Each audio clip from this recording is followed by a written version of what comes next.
Բարև,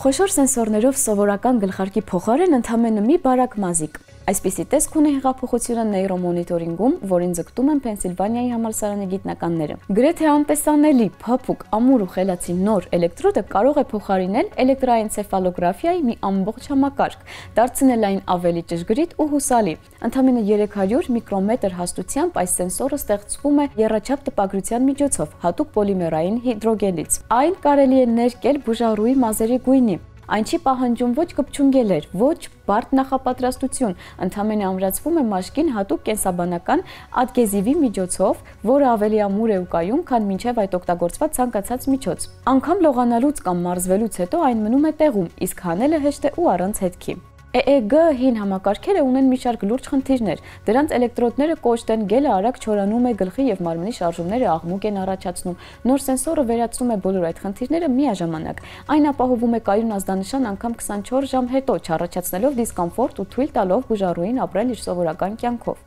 Առայժմ համակարգը աշխատում է լարով, սակայն արդեն մշակվում է անլար տարբերակը, ինչը աներևակայելի հեռանկարներ է բացում։ Ուղեղի անդադար տնային մոնիտորինգ, ուղեղ համակարգիչ մինիատյուր ինտերֆեյսեր, վիճակի կառավարում վիրտուալ միջավայրում կամ քնած ժամանակ, կամ ուղղակի գեղեցիկ հերակալ, որը գիտի, թե ինչ ես դու զգում։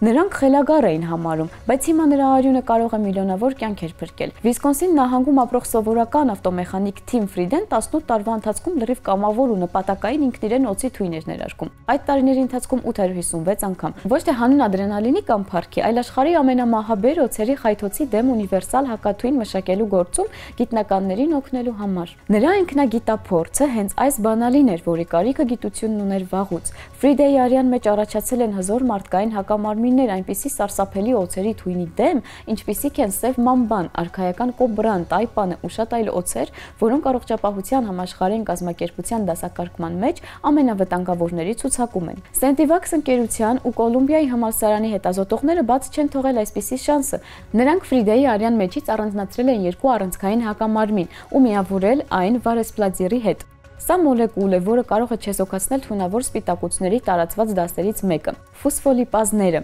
Մկների վրա անցկացված գիտափորձում այս կոկտեյլը լրիվ պաշտպանել է կենդանիներին 13 տեսակի օձերի թույնի մահացու դոզաներից, ինչպես նաև մասնակի հաջողություն է ցույց տվել ևս 6 տեսակի թույնի դեպքում։ Ինչու է այս մոտեցումն այդքան կարևոր։ Ի տարբերություն հակաթույնի ավանդական արտադրության, երբ հակամարմինները կորսվում են ձիերի կամ ոչխարների արյունից ու հաճախ ալերգիկ ռեակցիաներ առաջացնում մարդկանց մոտ, այստեղ օգտագործված են մարդու օրգանիզմում առաջացած մոլեկուլներ, որոնք արտադրվել են կենդանի օրգանիզմում։ Սա ոչ միայն նվազեցնում է կողմնակի էֆեկտների հավանականությունը, այլև մեծացնում դեղամիջոցի ազդեցության դիապազոնը։ Գիտնականները կարծում են, որ 4-րդ բաղադրիչը ավելացնելուց հետո նրանք կկարողանան ծածկել օձի թույնի տեսակների գրեթե ամբողջ սպեկտրը։ Հնարավոր է ապագայում ստեղծվի դեղամիջոցի երկու տեսակ, մեկը աբսիդների, մյուսը իժերի դեմ։ Այսպիսի մոտեցումը հաշվի է առնում աշխարհագրական առանձնահատկությունները, քանի որ որոշ երկրներում երակշռում են այս երկու ընտանիքի օձերից միայն մեկը։ Այն ինչ սկսվել է որպես անձնական մարտահրավեր ու խելահեղ խիզախության ակտ,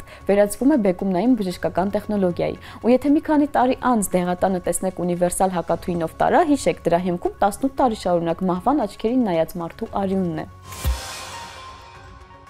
22-րդ դարի կեսերին մարդկությանը պատուհասել է նոր համաշխարհային պատերազմ, այս անգամ հավատացյալների ու աթեիստների միջև։ Ընդ որում վերջիններն օգտագործում են տեխնոլոգիական սինգուլյարության արգասիկ, նեկրոմանտների, ամենակարող ռոբոտների, որոնք հայացքով կարող են մարդուն մոլեկուլների բաժանել։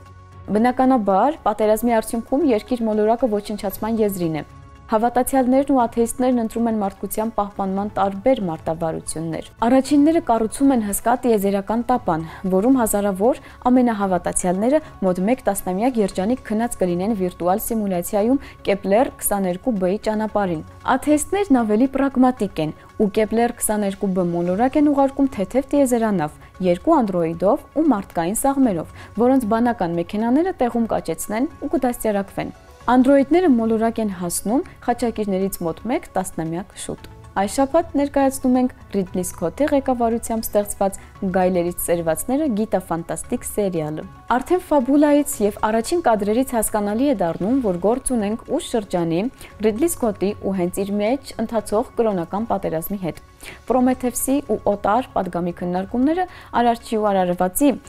փոխհարաբերությունների, մարդու ու Աստծո տեղերով փոխվելով Աստված դարձող ռոբոտների, ծնողի ու երեխայի սակրալ կապի մասին տեղափոխվել են այս սերիալ։ Մթնոլորտ, երաժշտությունը, անգամ անդրոիդների սպիտակ արյունը հուշում են, որ սա օտարի տիեզերքն է, ինչ որ խորամանկ ձևով գողացված Disney-ից ու փոխանցված HBO-ին։ Ստուդիական պարտավորություններից ազատ լինելը Սկոթին թույլ էր տալիս իր կրոնական ու փիլիսոփայական մտորումները եթեր հաղորդել լրիվ այլ մակարդակով։ Անգամ դժվար է համապատասխան բառեր գտնել։ Մտորումները իհարկե մարդկության համար հավերժական են՝ կամքի ազատություն, կյանքի արարում, ծնողական սեր, կարող է արդյոք մարդու ճշգրիտ պատճենը մարդ համարվել եւ այլն։ Բայց վիզուալի երաժշտության սյուժեն, կառուցելու ձևի եւ դերասանների խաղի շնորհիվ սերիալում ստեղծվում է մթնոլորտ, որում այդ քննարկումները ծավալվում են ոչ թե զուտ մտավոր կամ հուզական մակարդակում, այլ շատ ավելի խորը, կարելի է ասել գենետիկական սկզբնական բնածների մակարդակում։ Գայլերի ծերվածները իր ցուցադրության տարվա լավագույն սերիալներից մեկն էր, չնայած որոշ թերություններին։ Հերիք չի, որ այն լրիվ օրիգինալ գիտական ֆանտաստիկա էր, դեռ մի հատ էլ էպիզոդից էպիզոդ ավելի ու ավելի էր ցույց տնում